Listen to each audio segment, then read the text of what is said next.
Hi, ഞാൻ സബിൻ സലീം. വാഹനപ്രേമികളുടെ സ്വന്തം ചാനലായ കേരള മെക്കാനിക്കലിലേക്കും സ്വാഗതം. വീഡിയോ തുടങ്ങുന്നതിന് മുമ്പായിട്ട് നിങ്ങളടുത്തൊരു കാര്യം. നമ്മൾ ഈ ഒരു ചാനൽ തുടങ്ങുന്നത് അൻഷാദ് കാട ചാനലിലൂടെ എന്നെ പലരും കണ്ടു പരിചയപ്പെട്ടിട്ട് പലരും ആവശ്യപ്പെട്ടിട്ടും നമുക്ക് വളരെ വേണ്ടപ്പെട്ട ഒരു പുള്ളിക്കാരൻ, അത് എനിക്ക് ഈ ഒരു ചാനൽ തുടങ്ങിയതിന് ശേഷം എൻ്റെ സഹോദരനെ പോലെ എനിക്ക് കരുതാൻ പറ്റുന്ന ഒരാളുടെ ആവശ്യപ്രകാരം കൂടി അദ്ദേഹത്തിൻ്റെ കൂടി ഒരു ഒരു ഒരു ആഗ്രഹം കൊണ്ടും കൂടിയാണ് ഞാൻ ഈ ചാനൽ തുടങ്ങിയത് തന്നെ ശരിക്കും പറഞ്ഞാൽ. അപ്പം ഇതിൽ രാഷ്ട്രീയമോ മതമോ കാര്യങ്ങളോ ഒന്നും നമ്മൾ ഇതിൽ ഉൾപ്പെടുത്തുകയോ അല്ലെങ്കിൽ ആ ഒരു ഭാഗം ചിന്തിക്കുക പോലും ചെയ്തിട്ടില്ല. അപ്പം നമ്മൾ തിയാഗോയുടെ വീഡിയോയിൽ വന്ന ഒരു കമന്റിനെ ബേസ് ചെയ്താണ് ഞാൻ ഈ കാര്യങ്ങൾ പറഞ്ഞത്. കാര്യം വെച്ചാൽ വിമാനാപകടത്തിനെ സംബന്ധിച്ച് ചെറിയൊരു കുറിപ്പ് ഞാൻ ഇട്ടിരുന്നത് മറ്റൊന്നും കൊണ്ടല്ല. വിമാനാപകടം എന്ന് പറയുന്നത് പ്രവാസികളാണ് ഞാൻ ശരിക്കും പറഞ്ഞാൽ ഉദ്ദേശിച്ചത്. ഇപ്പം പ്രവാസികൾ എനിക്ക് വാരിക്കോരി കൊണ്ടുവന്ന് തരുന്നു എന്നുള്ളതൊന്നുമല്ല. ഇപ്പം ഞാനൊരു സ്ഥാപനം നടത്തുന്നു, ആ സ്ഥാപനത്തിൽ വർക്കിന് വേണ്ടി പലരും വരുന്നുണ്ട്, വർക്ക് ചെയ്യിപ്പിക്കാനായിട്ട് പലരും വരുന്നുണ്ട്, അവരെ വണ്ടികൾ നമ്മൾ ശരിയായി കൊടുക്കുന്നു, അതിൻ്റെ കൂലി നമ്മൾ വാങ്ങുന്നു, അതിൽ കൂടുതലായിട്ടൊന്നുമില്ല. പിന്നെ യൂട്യൂബ് ചാനൽ എന്ന് പറയുന്നത് എനിക്ക് വരുമാനത്തിൻ്റെ ഒരു മാർഗ്ഗമേ അല്ല. ഇത് ഞാൻ ആ കമൻ്റ് ഇട്ട പുള്ളിക്കാരന് വേണ്ടിയാണ് പ്രത്യേകം പറയുന്നത്. കാര്യം യൂട്യൂബ് ചാനൽ എന്ന് പറയുന്നത് എനിക്കൊരു വരുമാനത്തിൻ്റെ ഭാഗമേ അല്ല, എനിക്ക് അതിൻ്റെ ആവശ്യമില്ല. തൽക്കാലം ഉരുൾപൊട്ടലിൽ ഒരുപാട് സഹോദരങ്ങൾ 80ഓളം സഹോദരങ്ങൾ മരണപ്പെട്ടിട്ടുണ്ട്. എല്ലാവരും മനുഷ്യരല്ലേ എന്ന് വെച്ചു. അതെ, എല്ലാവരും മനുഷ്യരാണ്. അപ്പം ഞാൻ ഒരു പ്രവാസി ആയിരുന്നത് കൊണ്ട് ഈ വിമാനം, അതായത് ഫ്ലൈറ്റ് നമ്മളെ നാട്ടിൽ ലാൻഡ് ചെയ്യുന്നതിന് മുമ്പുള്ള ആ ഒരു വികാരം, അത് പ്രവാസിയായിരുന്നവർക്കറിയാം. നമ്മളെ കൂട്ടത്തിൽ ഒരുപാട് പേര് പ്രവാസികളായിരുന്നിരിക്കാം. അപ്പം ആ ലാൻഡ് ചെയ്യുന്നതിന് എനിക്ക് ആ രോമാഞ്ചം വരെ വരുന്നു. ആ വിമാനം ലാൻഡ് ചെയ്യുന്ന സമയത്തുള്ള ആ ഒരു വികാരം, ആ ഒരു ഒരു ഒരു വെപ്രാളം, നമ്മളെ സഹോദരങ്ങളെ കാണാം, കുടുംബക്കാരെ കാണാം, മക്കളെ കാണാം, ഭാര്യയെ കാണാം, ഉമ്മയെ കാണാം, വാപ്പായെ കാണാം, നമ്മളെ നാട് കാണാം. നമ്മൾ ഇത്രയും നാളും കഷ്ടപ്പെട്ടതിൽ നിന്നൊക്കെ ഒരുപാട് ഒരു ഒരു ഒരു ഒരു എന്താ പറയുക, ഒരു റിലീസിങ്, അതൊക്കെ ആഗ്രഹിച്ച് ഇങ്ങനെ മോഹിച്ചിരിക്കുന്ന സമയത്ത് അപ്രതീക്ഷിതമായ ഒരു അപകടം, അതിൽ നിരവധി പേര് മരണപ്പെടുന്നു. അതാണ് പെട്ടെന്ന് എൻ്റെ മനസ്സിൽ വന്നത്. അപ്പം അതിനെ വളച്ചൊടിച്ച് മറ്റൊരു രീതിയിലാക്കി, മതത്തിൻ്റെ അടിസ്ഥാനത്തിലാക്കി, പിന്നീട് ഏതൊക്കെയോ രാഷ്ട്രീയത്തിൻ്റെ അടിസ്ഥാനത്തിലാക്കി, തീവ്രവാദം എന്നുള്ള രീതിയിലാക്കി. എന്തൊരു മനുഷ്യന്മാരാണ് നമ്മളൊക്കെ! എന്തിനാ ഇങ്ങനെയൊക്കെ ചിന്തിക്കുന്നത്? എന്തുകൊണ്ടാണ്? ശരി, ചോദിക്കാം. ഇപ്പം താങ്കൾ എന്തുകൊണ്ട് ഇന്നണക്ക് ഈ മൂന്നാറിലെ ഈ അപകടത്തിന് താങ്കൾ എന്തുകൊണ്ട് പറഞ്ഞില്ല? അതിന് കാരണം എന്താ ചോദിക്കാം. അപ്പോഴത്തെ ആ ഒരു വാർത്ത അറിഞ്ഞ ആ ഒരു മാനസികാവസ്ഥയിൽ ഒരു പ്രവാസി ആയിരുന്നു എന്നുള്ള ആ ഒരു ഇതിൽ ഞാൻ അങ്ങനെ ചെയ്തതാണ്. അപ്പം അനാവശ്യമായിട്ടുള്ള വർത്തമാനങ്ങൾ, ഇത് കണക്കുള്ള സംസാരങ്ങൾ വരരുത്. കാര്യം നല്ല ആൾക്കാർക്ക് ചേർന്നത്, അത് ഞാൻ മറ്റൊരു ഭാഷയിലാണ് ശരിക്കും പറഞ്ഞാൽ പറയേണ്ടുള്ളത്. അത് ഒരു സോഷ്യൽ മീഡിയ ആയതുകൊണ്ടാണ് ഞാൻ ആ ഒരു ഭാഷ ഉപയോഗിക്കാത്തത്. അല്ലെങ്കിൽ ഞാൻ ഉപയോഗിച്ചാൽ ഇങ്ങനെയുള്ള ആൾക്കാർക്ക് അങ്ങനെയുള്ള ഭാഷകൾ തന്നെ ഉപയോഗിക്കണം. അപ്പം ഒരു കാരണവശാലും ഇങ്ങനെയുള്ള രീതിയിലുള്ള സംസാരങ്ങൾ വരരുത്. കാരണം ജാതി, മതം, വർണ്ണം ഇതിനൊക്കെ അതീതമാണ് നമ്മളുടെ ലോകം. നമ്മൾ ഈ കേരളത്തിൽ ജാതിയും മതവും ഒന്നും പറഞ്ഞല്ല ഒന്നും ചെയ്യുന്നത്. ഇപ്പം ഈ വിമാനാപകടം നടന്നു, ആ വിമാനാപകടത്തിൽ ജാതിയും മതവും നോക്കിയുള്ള ആൾക്കാരൊന്നുമല്ല മരിച്ചത്. അത് കണക്ക് ഈ ഉരുൾപൊട്ടലായാലും മുസ്ലിംസ് ആയാലും ക്രിസ്ത്യൻസ് ആയാലും ഹിന്ദുസ് ആയാലും എത്രയോ പേര് മരണപ്പെട്ടിട്ടുണ്ടായിരിക്കാം. അതൊന്നും ജാതി മതം നോക്കിയൊന്നുമല്ല ആരെയും മരണവും കാര്യങ്ങളൊന്നും വരുന്നത്. ഈ അപകടങ്ങളിൽ വിമാനാപകടമായാലും ശരി, ആ ഒരു ഉരുൾപൊട്ടലിൻ്റെ സംഭവമായാലും ശരി, അതിൽ അപകടത്തിൽപ്പെട്ടവരെ രക്ഷിക്കാൻ വന്നത് അവർ ജാതിയും മതവും നോക്കിയൊന്നും അല്ല എല്ലാവരും വരുന്നത്. അതിൽ വന്നവരും ജാതിയും മതവും നോക്കിയല്ല അവരും വന്നത്. അവരെ ജാതി എന്തോ മതം എന്തോ നോക്കിയല്ല സഹായം. ഇപ്പം അപകടത്തിൽ പെട്ടു സഹായത്തിന് വേണ്ടി അപേക്ഷിക്കുമ്പം നീ ഇന്ന ആളാണോ, നീ ഇന്ന മതക്കാരനാണോ എന്ന് ചോദിച്ചൊന്നും അല്ല ആരും രക്ഷിക്കുന്നത്. കൈ കിട്ടുന്നവരെ വാരി എടുത്തുകൊണ്ട് ഓടിയല്ലേ. അതിനൊക്കെ ഇങ്ങനെയൊക്കെ പറയുക എന്ന് വെച്ചാൽ എന്തുമാത്രം ദുഷിച്ച മനസ്സായിരിക്കും നിങ്ങളുടെയൊക്കെ. എനിക്ക് ശരിക്കും പറഞ്ഞാൽ വളരെയധികം വിഷമായി പോയി ആ കമൻ്റൊക്കെ വായിച്ചപ്പം. ഞാനത് പിന്നെ അടിയിൽ പറയുകയും ചെയ്തു. പ്രവാസി എന്നുള്ളൊരു കൺസെപ്റ്റ് ആ ഒരു ഫീലിംഗ് കിടക്കുന്നതുകൊണ്ട് മാത്രമാണ് പറഞ്ഞതെന്ന്. പലർക്കും ഒരു വിചാരമുണ്ട്, ഈ ചാനലിലൂടെയാണ് നമ്മൾ ജീവിക്കുന്നത്. അല്ല, ഞാൻ ഈ വേഷത്തിൽ വരുന്നത് വെച്ചാൽ അതും കൂടെ, ഞാൻ ഈ വേഷത്തിൽ വരുന്നത് വെച്ചാൽ ഞാൻ വർക്ക്ഷോപ്പിൽ നിന്ന് വരുന്നതാണ്. ഞാനല്ലാതെ ആരെയും കാണിക്കാൻ വേണ്ടി വരുന്നതല്ല. ഇപ്പം ഒരുങ്ങി വൃത്തിയായി വന്ന് നിങ്ങളെ മുമ്പിൽ നല്ല വേഷത്തിലൊക്കെ ചെയ്യാൻ ആഗ്രഹമില്ലായിട്ടൊന്നുമല്ല. എനിക്കതിന് നിങ്ങളോട് സംസാരിക്കാൻ പറ്റുന്ന ഒരു മാർഗ്ഗമാണ് ഇപ്പോൾ ഈ യൂട്യൂബ് ചാനൽ എന്ന് പറയുന്നത്. അപ്പം അതുകൊണ്ടാണ് ഞാൻ നിന്ന കോലത്തിലൊക്കെ വരുന്നത്. എനിക്കിതിലൊരു ആക്ഷേപവും ഇല്ല. ഞാൻ ഈ കോലത്തിൽ എവിടെ വേണമെങ്കിലും പോകും, എനിക്കൊരു ആക്ഷേപവും ഇല്ല. അടുത്ത കാര്യം എന്ന് പറഞ്ഞാൽ, ഈ ചാനൽ അൺസബ്സ്ക്രൈബ് ചെയ്യും എന്നും പറഞ്ഞ് ഭീഷണിപ്പെടുത്തി കുറച്ച് പേരല്ല, 1-2 പേര്. എനിക്കൊരു പ്രശ്നവുമില്ല. എനിക്ക് വണ്ടികളെ സ്നേഹിക്കുന്ന, ഇപ്പം ഞാൻ ഒരു വാഹനം എന്ന കൺസെപ്റ്റ് എൻ്റെ ഉള്ളിൽ എങ്ങനെയാണോ അതുപോലെ തന്നെ മനസ്സിൽ വാഹനങ്ങളെ സ്നേഹിക്കുന്ന ഒരുപാട് ആൾക്കാരുണ്ട്. അവർ മതി. നമുക്ക് ഒരുപാട് സബ്സ്ക്രൈബേഴ്സ് വേണമെന്നോ അല്ലെങ്കിൽ ഒരുപാട് വ്യൂവേഴ്സ് വേണമെന്നുള്ള ചിന്തയൊന്നുമില്ല. വാഹനങ്ങളെ സത്യസന്ധമായിട്ട് സ്നേഹിക്കുന്ന എത്ര പേരുണ്ടോ അവർ മതി. നമുക്കല്ലാതെ വർഗീയത പറയുന്നവരെയും രാഷ്ട്രീയം പറയുന്നവരെയും വർഗീയതയുടെ പേരിൽ ആൾക്കാരെ മാറ്റി നിർത്തുന്നവരെയും ഇത് കണക്ക് മരണത്തിന്റെ പേരിൽ വരെ വർഗീയത സംസാരിക്കുന്നവരെയും നമുക്ക് വേണ്ട, ഒരു കുഴപ്പമില്ല. അങ്ങനെ മനസ്ഥിതിയുള്ള ആർക്ക് വേണമെങ്കിലും അൺസബ്സ്ക്രൈബ് ചെയ്യാം, സന്തോഷമേ ഉള്ളൂ. അത് കണക്ക് ഒരു കമന്റിന്റെ താഴെ ഫാൻസിന്റെ അടി ഒരു രക്ഷയില്ല കേട്ടാ. നിങ്ങളെയൊക്കെ ഒരുപാട് ഇഷ്ടമാണ്, കാര്യം വെച്ചാൽ എനിക്ക് വണ്ടിപ്രാന്തന്മാരെ ഭയങ്കര ഇഷ്ടമാണ്. പക്ഷെ ഒരു കാര്യം, നിങ്ങൾ അങ്ങോട്ടും ഇങ്ങോട്ടും എത്ര വേണമെങ്കിലും വഴക്ക് പിടിക്കുമോ, കുഴപ്പമില്ല. പക്ഷേ ചീത്ത വിളിക്കരുത്, പരസ്പരം വീട്ടിലിരിക്കുന്നവരോ ഒന്നും പറയരുത്. അതിപ്പം നിങ്ങൾ അങ്ങോട്ട് പറയുന്നതും അവർ ഇങ്ങോട്ട് പറയുന്നതൊക്കെ അതൊക്കെ ഭയങ്കര മോശമാണ്. നിങ്ങൾ പറഞ്ഞോ, എന്താ പറയണം, അളിയാ അത് കൊള്ളത്തില്ല ചെളി വണ്ടി, അല്ലെങ്കിൽ മറ്റോ അടുത്ത ഫാൻസ് പറയുന്നത് എടേ അങ്ങനല്ലടേ ഇത് ഇങ്ങനത്തെ വണ്ടി, നിന്റെ വണ്ടി കൊള്ളൂല, ചെളി കൊള്ളത്തില്ല, ഇച്ചയി അങ്ങനെയൊക്കെ പറഞ്ഞു പറഞ്ഞ് കുഴപ്പമില്ല. ഈ ചീത്ത വിളിക്കുന്നതൊക്കെ വളരെ മോശമല്ലേ. നമുക്ക് ഇതിൻ്റെ മെക്കാനിക്കൽ വീഡിയോസിലോട്ട് പോകാം. നമുക്ക് ഇവൻ്റെ പോരാക്കുറവുകളും കാര്യങ്ങളൊക്കെ നോക്കാം, ഇതിൻ്റെ എഞ്ചിൻ എങ്ങനെയുണ്ടെന്ന് നോക്കാം, ഇവൻ എങ്ങനെയൊക്കെ നമ്മൾ സർവീസും കാര്യങ്ങളൊക്കെ ഏതൊക്കെ രീതിയിൽ കൊണ്ടു നടക്കണമെന്ന് നോക്കാം. പിന്നെ ഞാൻ എൻ്റെ വിഷമം കൊണ്ടാണ്, കമൻറ്റൊക്കെ കണ്ടപ്പോൾ വിഷമം കൊണ്ടാണ് ഞാൻ ഇത്രയും കാര്യങ്ങൾ ഈ വീഡിയോയിൽ പറഞ്ഞത് തന്നെ. ശ്രദ്ധിക്കുക, ഇങ്ങനെയുള്ള കാര്യങ്ങളൊക്കെ ഓരോരുത്തരും എന്തുകൊണ്ട് ഇട്ടു അല്ലെങ്കിൽ ഏത് മാനസികാവസ്ഥയിൽ ഇട്ടു എന്നുള്ളതൊക്കെ ശ്രദ്ധിക്കുക, അത് ആലോചിച്ചൊക്കെ ഓരോ കമൻറ്റ് ചെയ്യുക. പിന്നെ നിങ്ങൾ ഇടുന്ന കമൻറ്റൊക്കെ മോശമാണെന്ന് തോന്നിയാണെങ്കിൽ ഞാൻ ഡിലീറ്റ് ചെയ്തോളാം, പിന്നെ അല്ല വേറെ മാർഗ്ഗമില്ല. നിങ്ങൾ പ്രത്യേകിച്ച് വിഷമം തോന്നണ്ട. പിന്നെ പ്രത്യേകിച്ച് നമ്മൾ വണ്ടിഭ്രാന്തന്മാരെല്ലാം ഒരു കുടക്കീഴിൽ നിൽക്കേണ്ടുള്ള ആൾക്കാരാണ്, അപ്പോൾ ഒത്തൊരുമയോടെ നിൽക്കേണ്ടുള്ള ആൾക്കാരാണ്. നമ്മൾ വണ്ടികളെ സ്നേഹിക്കുക എന്ന് വെച്ചാൽ വണ്ടികളുടെ മെത്തേഡുകളെല്ലാം ഒരേ കണക്കാണ് എപ്പോഴും, അതിന് പ്രത്യേകിച്ച് വ്യത്യാസങ്ങളോ അങ്ങനെ ഒന്നുമില്ല. എല്ലാം ഒരേ മെത്തേഡാണ്, പല പേരുകൾ അറിയപ്പെടുന്നു എന്നുകൊണ്ട് മാത്രമേ ഉള്ളൂ. അതുകൊണ്ട് ഒരു കാരണവശാലും ഒരുമിച്ച് നിൽക്കേണ്ടുള്ള നമ്മൾ, അതായത് വണ്ടി പ്രസ്ഥാനവും അല്ലെങ്കിൽ വണ്ടിഭ്രാന്തം വണ്ടികളെ ഒരുപാട് സ്നേഹിച്ചൊക്കെ നടക്കുന്ന നമ്മൾ ഒരു കാരണവശാലും ഒരു വണ്ടിയെ സ്നേഹിക്കുന്നു എന്നതിൻ്റെ പേരിൽ മറ്റൊരു വണ്ടിയെ കുറ്റം പറഞ്ഞ് ആ വണ്ടി ഈ വണ്ടിയൊക്കെ ആയിട്ട് അവരൊക്കെ ആയിട്ട് നമ്മൾ വഴക്കും ഒന്നും പറയണ്ട. ചീത്ത വിളിക്കുന്നതിന് പകരം വണ്ടിയെ വേണമെങ്കിൽ നമുക്ക് വിമർശിക്കാം, നിങ്ങൾ ഏത് രീതിയിൽ വേണമെങ്കിലും വിമർശിച്ചു, പക്ഷേ പരസ്പരം ചീത്ത വിളിക്കാതെ ശ്രദ്ധിക്കുക.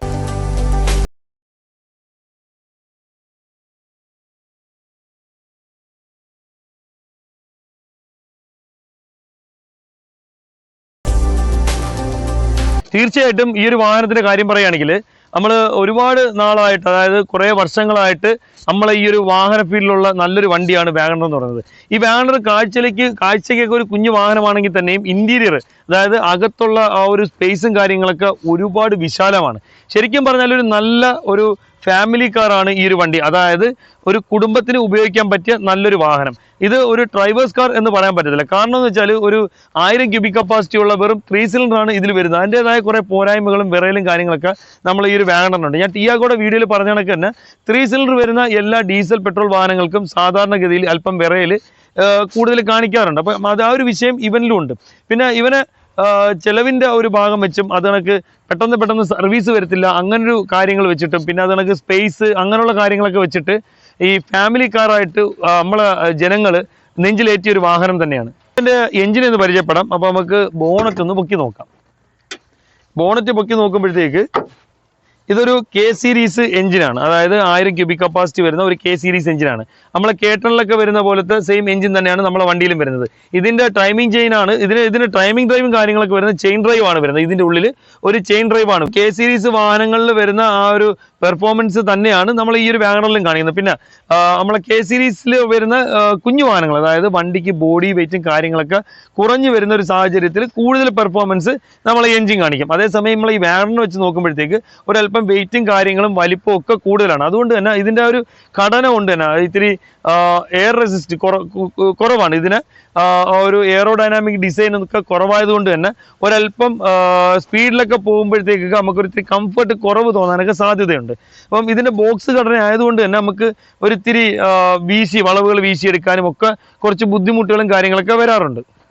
നിങ്ങൾ ഈ കാണുന്നില്ലേ, ഇതിപ്പം എലിയോ അല്ലെങ്കിൽ പൂച്ചയൊക്കെ കയറിയിരിക്കുന്നതിൻ്റെയാണ്. അപ്പം അങ്ങനെ വരുമ്പോഴും സംഭവം വെച്ചാൽ നമ്മൾ ഈ വണ്ടി സ്റ്റാർട്ട് ചെയ്യുമ്പോഴൊക്കെ ഇതിൻ്റെ ഇടയിൽ പെട്ടൊക്കെ മരണപ്പെടാനും അല്ലെങ്കിൽ നമ്മളെ വണ്ടിയുടെ ബെൽറ്റ് കാര്യങ്ങളൊക്കെ ഇതിൻ്റെ ശരീരഭാഗങ്ങളൊക്കെ വീണോ മറ്റോ ഒക്കെ അതിനംഗഭംഗം വരാനും നമ്മളെ വണ്ടി കേടാവാനൊക്കെ ചാൻസ് ഉണ്ട്. അപ്പം ഇത് ചെയ്യണമെന്ന് വെച്ചാൽ നമ്മൾ റൂം സ്പ്രേ ഉണ്ടല്ലേ, വലിയ റൂം സ്പ്രേ, നമ്മൾ വണ്ടി നിർത്തി തണുത്ത ശേഷം ഇതിൻ്റെ മുകളിൽ ജസ്റ്റ് ഒന്ന് കട്ടിക്ക് അടിച്ചു വിട്ടേക്കുക. അടിച്ചു വിട്ടിരുന്നാൽ ഈ സ്മെല്ല് കൊണ്ട് നമ്മളെ ഈ പൂച്ച അതിനൊക്കെയുള്ള സാധനങ്ങളൊന്നും ഇതിൻ്റെ ഇടയിൽ കയറിയിരിക്കാനുള്ള സാധ്യത കുറയും.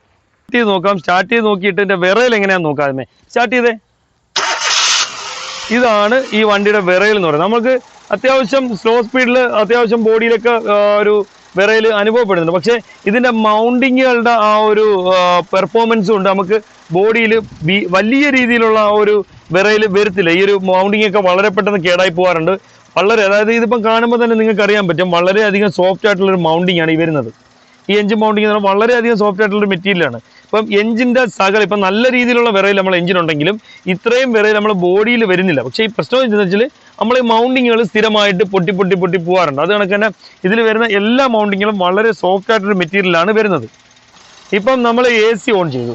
AC ഓൺ ചെയ്ത് കഴിഞ്ഞപ്പം ഇവന്റെ വിറയിൽ കൂടി, അതായത് ശരിക്കും ക്യാമറയിൽ കൂടെ നിങ്ങൾക്കത് ഫീൽ ചെയ്യുന്നില്ല എന്നാണ് എനിക്ക് തോന്നുന്നത്. നല്ല രീതിയിലുള്ള വിറയലുണ്ട് ഈ ഒരു ഭാഗവും കാര്യങ്ങളൊക്കെ. ഈ ഒരു എഞ്ചിൻ ക്യാബിന്റെ ഉള്ളിൽ വരുന്ന സാധനങ്ങൾ മൊത്തവും നല്ല രീതിയിൽ ഇരുന്ന് വിറയ്ക്കുന്നുണ്ട്. അതായത് തന്നെ നമ്മൾ ഈ ഒരു റേഡിയേറ്ററിന്റെ ആ ഒരു ഫിറ്റിംഗ് വരുന്ന ഭാഗങ്ങളും ഒക്കെ നല്ല രീതിയിൽ ഇരുന്ന് വിറയ്ക്കുന്നുണ്ട്. 3 സിലിണ്ടർ വാഹനങ്ങൾക്ക് വിറയൽ സ്വാഭാവികമാണ്. പക്ഷേ നമ്മൾ ഈ ഒരു വാഗണറിൽ അത്രയും വിറയൽ, ഈ വിറയൽ മാക്സിമം കുറച്ച് ബോഡിയിലേക്ക് കൊണ്ടുവരാൻ വേണ്ടി കമ്പനി ശ്രദ്ധിച്ചിട്ടുണ്ട്. ഇതിന്റെ ഒരു 30,000 കിലോമീറ്റർ ഒക്കെ ആകുമ്പോൾ 25,000-30,000 കിലോമീറ്റർ ആ ഒരു ഇടവേളയിൽ തന്നെ ഇതിന്റെ സ്പാർക്ക് പ്ലഗും കാര്യങ്ങളൊക്കെ മാറണം.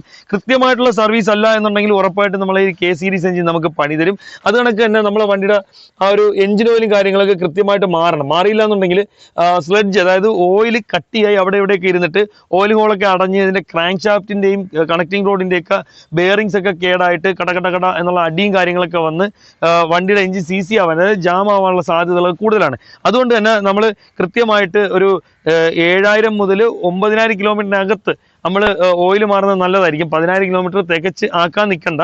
നമ്മളെ വണ്ടിയിൽ സേഫ്റ്റിയുടെ ഭാഗം നോക്കുകയാണെങ്കിൽ ഒരിത്തിരി ശരാശരിക്ക് താഴെ എന്ന് മാത്രമേ പറയാൻ പറ്റുള്ളൂ. വണ്ടിയിൽ ഭയങ്കരമായിട്ടുള്ള സേഫ്റ്റി കാര്യങ്ങളൊന്നും പറയാൻ നമുക്ക് അവകാശപ്പെടാൻ പറ്റത്തില്ല. എന്നിരുന്നാൽ തന്നെ ഈ ഒരു സെഗ്മെന്റിൽ വരുന്ന പല വാഹനങ്ങളെ വെച്ച് നോക്കുമ്പോഴൊക്കെ അത്യാവശ്യം നമുക്ക് സേഫ്റ്റി ഉള്ളൊരു വാഹനം തന്നെയാണ് മാരുതി എന്ന് പറയുന്നത്. മാരുതിയുടെ ഈ ഒരു വാഗണർ എന്ന് പറയുന്നത്. അപ്പം നമുക്ക് ഇവന്റെ മൗണ്ടിങ്ങുകളുടെ വിഷയം ഞാൻ പറഞ്ഞിരുന്നു. അത് കണക്ക് തന്നെ ഇവന്റെ സൈലൻസറിന്റെ മൗത്ത് ഭാഗമൊക്കെ വളരെ പെട്ടെന്ന് പൊടിഞ്ഞു പോകാറുണ്ട്. കാരണം മൗത്തിന്റെ ആ ഭാഗത്ത് വരുന്ന ആ ഒരു പാക്കിംഗ് ഒക്കെ പൊടിഞ്ഞു പോയിട്ട് സൗണ്ടും കാര്യങ്ങളൊക്കെ വരുന്നത് സ്വാഭാവികമായിട്ട് ഇതിന് കണ്ടുവരാറുണ്ട്. ഇതിന്റെ ഗിയർ ബോക്സും കാര്യങ്ങളൊന്നും വളരെ പെട്ടെന്ന് കേടാകത്തില്ല. പക്ഷേ ക്ലച്ചിന്റെ കാര്യം ഏകദേശം 30,000-40,000 കിലോമീറ്റർ കഴിയുമ്പോഴത്തേക്ക് തന്നെ നമ്മളെ ക്ലച്ചൊക്കെ ടൈറ്റായി തുടങ്ങും. ചിലപ്പോൾ ക്ലച്ച് വൈസ് മാറേണ്ട അവസ്ഥ വരും. ക്ലച്ചിനൊന്നും വലിയ റേറ്റും കാര്യങ്ങളൊന്നും വരുന്നില്ല. ഏകദേശം പണിക്കൂലി ഉൾപ്പെടെയൊക്കെ ഒരു 5,500 രൂപയുടെ ഉള്ളിൽ വരാൻ സാധ്യതയുള്ളൂ. അതാണ് നമ്മളെ വണ്ടിയുടെ എഞ്ചിൻ ഓയിലും ഓയിൽ ഫിൽറ്റർ അതിൻ്റെയൊക്കെ ഒരു സർവീസ് വരുമ്പോഴത്തേക്ക് നമുക്ക് ഏകദേശം ഒരു 1,500-1,400 ആ രൂപയുടെ റേഞ്ചിനകത്തേ വരുന്നുള്ളൂ. പിന്നെ നമുക്ക് അത്യാവശ്യം നല്ല രീതിയിൽ മെയിൻറ്റെയിൻ ചെയ്ത് കൊണ്ടുപോവുകയാണെങ്കിൽ ഡിപ്പെൻഡ് ചെയ്യാൻ പറ്റുന്ന ഒരു എഞ്ചിൻ തന്നെയാണ് ഈ ഒരു K സീരീസ് എഞ്ചിൻ വരുന്നത്. ശരിക്കും പറഞ്ഞാൽ ഫാമിലി കാർ എന്നുള്ള കൺസെപ്റ്റ് ആയതുകൊണ്ടാണ് ഇത്ര കൊച്ചെഞ്ചിനാണെങ്കിലും ഇതിൽ വെച്ചേക്കുന്നത്. കാര്യം വെച്ചാൽ ഇത് ഡ്രൈവേഴ്സ് കാർ അല്ല എന്ന് ഞാൻ പറഞ്ഞിരുന്നു. നമുക്ക് ഒരു എന്താ പറയുക, ഒരു റേസിംഗ് സെറ്റപ്പിലൊന്നും ഓട്ടിക്കാനോ അങ്ങനെയൊന്നും പറ്റുന്ന ഒരു വാഹനമൊന്നുമല്ല. നമ്മൾ സ്ലോ ആക്കിയാൽ കൃത്യമായിട്ട് ഡീസൽ വാഹനങ്ങളെ പോലെ, അതായത് പണ്ടത്തെ ഡീസൽ വാഹനങ്ങളെ പോലെ നമുക്ക് ഇടയ്ക്കിടയ്ക്ക് ഗിയർ ഷിഫ്റ്റിങ്ങും കാര്യങ്ങളൊക്കെ അനിവാര്യമാണ് ഈ ഒരു വാഹനത്തിൽ. ഇപ്പം പവറിലുപരി ഈ ഒരു ഫാമിലി കാറുകളിൽ ആൾക്കാർ നോക്കുന്നത് വെച്ചാൽ അത്യാവശ്യം സേഫ്റ്റിയും. അപ്പം ആ കാര്യത്തിൽ ഇത്തിരി പുറകോട്ടാണ് നമ്മളെ ഒരു വണ്ടി. പിന്നെ മൈലേജിന്റെ കാര്യം നോക്കുകയാണെങ്കിൽ ഏകദേശം 17-18 മുകളിലൊക്കെ ഒരുപക്ഷെ ഈ ഒരു വാഹനത്തിന് ലഭിക്കാറുണ്ട്. പണ്ട് വാഗണർ ഉപയോഗിച്ചുകൊണ്ടിരുന്ന 4 സിലിണ്ടർ ആ ഒരു സുസുക്കിയുടെ ജാപ്പനീസ് ടെക്നോളജി അതേ കണക്ക് പകർത്തി വന്നിരുന്ന ആ ഒരു കാലത്തുള്ള ആ ഒരു പഴയ സ്വിഫ്റ്റിലും പഴയ സെന്നിലൊക്കെ വന്നുകൊണ്ടിരുന്ന കണക്കുള്ള എഞ്ചിൻ വന്നിരുന്ന ഒരു വാഗണർ ഉണ്ടായിരുന്നു, പഴയ കാലത്തെ വാഗണർ. അപ്പോൾ ആ വാഗണറൊക്കെ കൈകാര്യം ചെയ്തുകൊണ്ട് ആ വാഗണറൊക്കെ ഉപയോഗിച്ചുകൊണ്ടിരുന്നവർക്ക് ഒരു കാരണവശാലും ഇപ്പോഴത്തെ ഈ ഒരു വാഗണർ ഓടിച്ചാൽ ഇഷ്ടപ്പെടത്തില്ല. കാരണം എന്ന് വെച്ചാൽ ആ വണ്ടിയുടെ പെർഫോമൻസ് എന്ന് പറഞ്ഞാൽ അന്യായമാണ്. നല്ല രീതിയിലുള്ള പെർഫോമൻസ് കാര്യങ്ങളാണ് കാഴ്ചവെച്ചുകൊണ്ടിരുന്നത്. അത് വെച്ചൊക്കെ നോക്കുമ്പം അതിൻ്റെ പകുതി പോലും പെർഫോമൻസും കാര്യങ്ങളൊന്നും നമ്മൾ ഈ ഒരു വാഗണർ ഇല്ല എന്നുള്ളത് സത്യാവസ്ഥയാണ്. അപ്പോൾ ഇതിൽ ഞാൻ വീണ്ടും പറയുകയാണ്, ഫാമിലി കാർ എന്നുള്ളൊരു കൺസെപ്റ്റിൽ ശ്രദ്ധിച്ച് കേൾക്കുക. ഫാമിലി കാർ എന്നൊരു കൺസെപ്റ്റിൽ പവറിന് പ്രാധാന്യം കൊടുക്കാതെ മൈലേജിനാണ് ഈ ഒരു വാഹനത്തിന് പ്രാധാന്യം കൊടുത്തേക്കുന്നത്. ഒരു ഫാമിലി കാർ എന്ന് പറയുമ്പം കുറച്ചും കൂടി ഒരു ഇത്തിരി സ്ട്രോങ്ങും കാര്യങ്ങളൊക്കെ നമ്മളെ വണ്ടിക്ക് വേണമായിരുന്നു. അപ്പം ഇതിന് ഇത്തിരി സ്ട്രെങ്ത് കുറവാണ്, അതിപ്പം പറയാതിരിക്കാൻ പറ്റത്തില്ല. അപ്പം നമുക്ക് മറ്റ് ഭാഗങ്ങളിലേക്ക് പോകാം. ടയറിൻ്റെ കാര്യം നോക്കുകയാണെങ്കിൽ ഒരു അല്പം കൂടി വീതി കൂടിയ ടയറും കാര്യങ്ങളൊക്കെ കൊടുത്തിരുന്നാൽ കൊള്ളാമായിരുന്നു എന്ന് നമുക്ക് തോന്നുന്നുണ്ട്. പിന്നെ അത് കണക്ക് തന്നെ ഈ ഒരു ഡിസൈനും കാര്യങ്ങളൊക്കെ എല്ലാവർക്കും അത്യാവശ്യം ഇഷ്ടപ്പെട്ട ഡിസൈനും കാര്യങ്ങളൊക്കെയാണ്. അത് കണക്ക് ഇതിൻ്റെ പ്ലാസ്റ്റിക്കിൻ്റെ ക്വാളിറ്റികൾ, അതായത് ഇപ്പം ഇതിന് വരുന്ന ഈ ഒരു ടൈപ്പ് മിറർ ആണെങ്കിലും വേറെ ടൈപ്പ്, അതായത് അകത്ത് നിന്ന് അഡ്ജസ്റ്റ് ചെയ്യാൻ പറ്റുന്ന ഒരു ടൈപ്പ് മിററും കാര്യങ്ങളൊക്കെ വരുന്നുണ്ട്.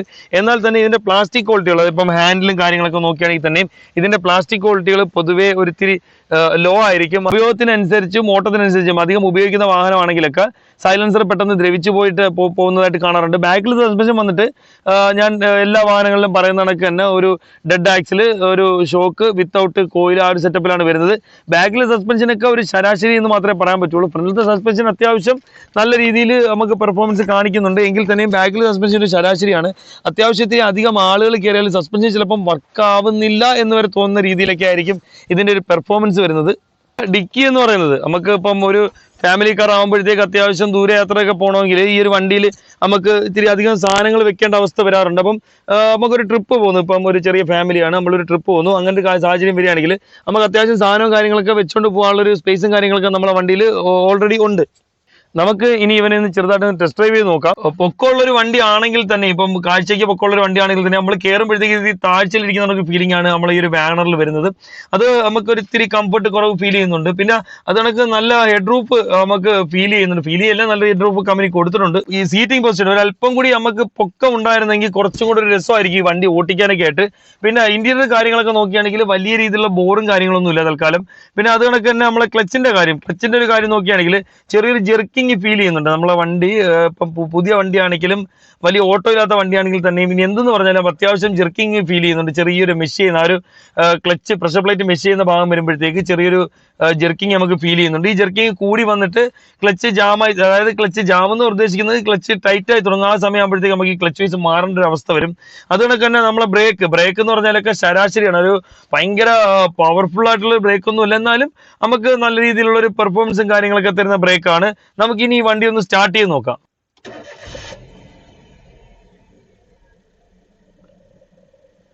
വലിയ രീതിയിലുള്ള വിറയല് എന്ന് പറയാൻ പറ്റത്തില്ല. ഒരു പെരുപ്പോട് കൂടി വണ്ടി സ്റ്റാർട്ടായതിനു ശേഷം നമ്മളെ വണ്ടിക്ക് ഒരു വിറയല് ഉണ്ട്, എന്നാലും ഒരു പെരുപ്പാണ് കൂടുതൽ അനുഭവപ്പെടുന്നത് ശരീരം മൊത്തത്തിൽ. അല്ലെങ്കിൽ നമ്മൾ ഈ ശരീരത്തിന്റെ ഏതെങ്കിലും നമ്മളെ ബോഡി ഇപ്പൊ കാലൊക്കെ ഈ പാഡിലൊക്കെ തട്ടുമ്പോഴത്തേക്ക് ആ ഒരു പെരുപ്പ് നമുക്ക് ശരിക്കും പറഞ്ഞാൽ നമ്മളെ ശരീരത്തിലോട്ട് ഫീൽ ചെയ്യുന്നുണ്ട്. ഒരു ചെറിയ രീതിയിലുള്ള വിറയല് നമുക്ക് ഇതിൽ അനുഭവപ്പെടുന്നുണ്ട്. അപ്പം വിറയല് അപ്പം വലിയ രീതിയിലുള്ള വിഷയം എന്ന് പറയാൻ പറ്റത്തില്ല, മാരകമായൊരു വിറയലൊന്നും പറയാൻ പറ്റത്തില്ല, വിറയലുണ്ട്.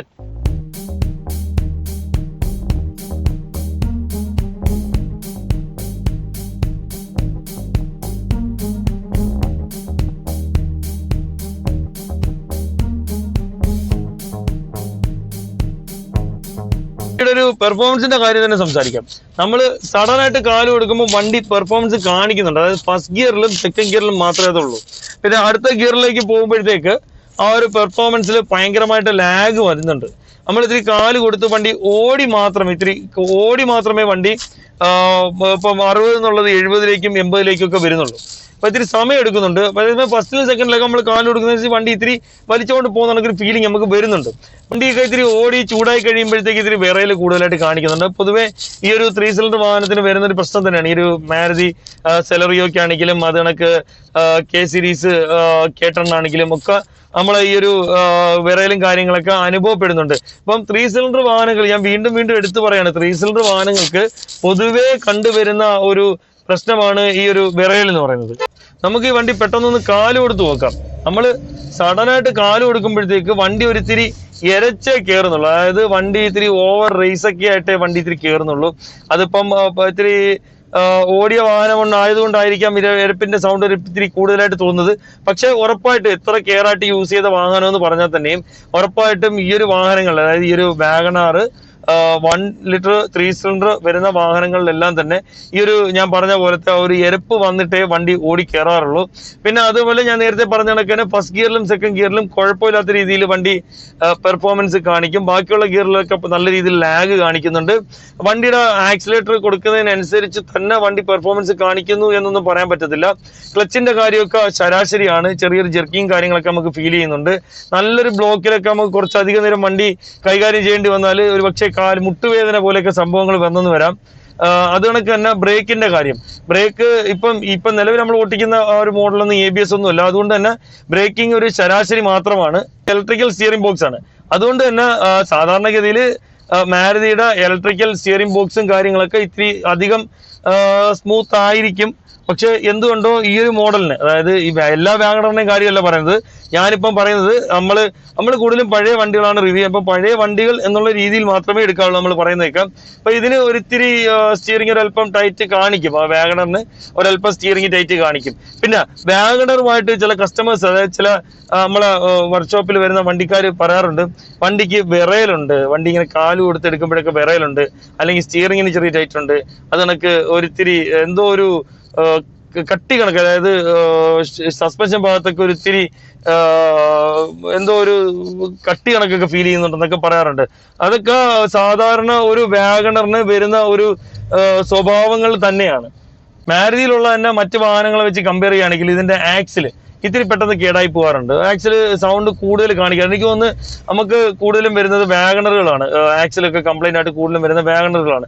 അതുകൊണ്ടൊക്കെ വീൽ ബെയറിംഗ്, ഇതിന്റെ front left side back front wheel bearing ഒക്കെ കൂടുതലായിട്ട് കേട് വരുന്നത് കാണാറുണ്ട്. അതായത് നമ്മള് അതിന് പ്രധാനപ്പെട്ട ഒരു കാരണം എന്ന് വെച്ചാൽ നമ്മള് മിക്കപ്പോഴും റോഡ് വിട്ട് ഓടാൻ സാധ്യതയുള്ള ഒരു ഭാഗം ഇടത്തെ സൈഡാണ്. നമ്മളെ ഇന്ത്യൻ നിരത്തുകൾ വെച്ച് നോക്കുമ്പോഴത്തേക്ക് റോഡ് വിട്ട് കൂടുതൽ ഓടുന്ന ഒരു ഭാഗം എന്ന് വെച്ചാൽ ഇടത്തെ ഭാഗമാണ്, വണ്ടിയുടെ ഇടത്തെ ടയറുകളാണ്.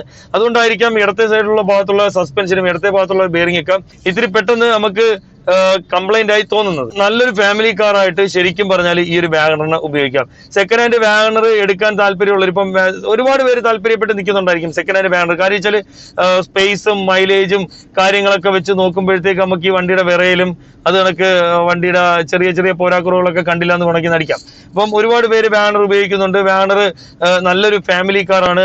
അത് കണക്ക് തന്നെ അത്യാവശ്യം മൈലേജ് ഉള്ളൊരു വാഹനം തന്നെയാണ് നമ്മളെ ഈ ഒരു വാഗണർ എന്ന് പറയുന്നത്. നിങ്ങൾക്ക് ഒരു വാഗണർ എടുക്കാൻ താല്പര്യം ഉണ്ടെങ്കിൽ നമ്മൾ എല്ലാ വീഡിയോയിലും പറയുന്ന പോലെ തന്നെ ഇതിന്റെ ഡിപ്സിക്കൊക്കെ ഊരി വണ്ടിക്ക് വല്ല കംപ്ലൈന്റ് ഉണ്ടോ, എന്തെങ്കിലും വിഷയങ്ങളൊക്കെ ഉണ്ടോ എന്ന് നോക്കുക, എഞ്ചിന് കംപ്ലൈന്റ് ഉണ്ടോ എന്ന് നോക്കുക. പിന്നെ അത് കണക്ക് ഏറ്റവും നല്ലൊരു മാർഗം എന്ന് വെച്ചാൽ ഒരു മെക്കാനിക്കിനെ കൂടെ വിളിച്ചുകൊണ്ട് പോവുക. അയാളെ കൊണ്ട് ഈ വണ്ടി നല്ല രീതിയിലൊന്ന് ചെക്ക് ചെയ്യിപ്പിക്കുക. അയാളുടെ ഒപ്പീനിയൻ അനുസരിച്ച് നമ്മൾ ആ വാഹനം എടുക്കുക. അതായിരിക്കും കുറച്ചും കൂടി നല്ലത്. ഈ ഒരു ഫാമിലി കാറിന്റെ വീഡിയോ നിങ്ങൾക്ക് ഇഷ്ടപ്പെട്ടു എന്ന് ഞാൻ വിശ്വസിക്കുന്നു. നിങ്ങൾക്ക് പ്രയോജനപ്പെടുന്ന മറ്റൊരു വീഡിയോ ആയിട്ട് വരുന്നവരെ ബൈ.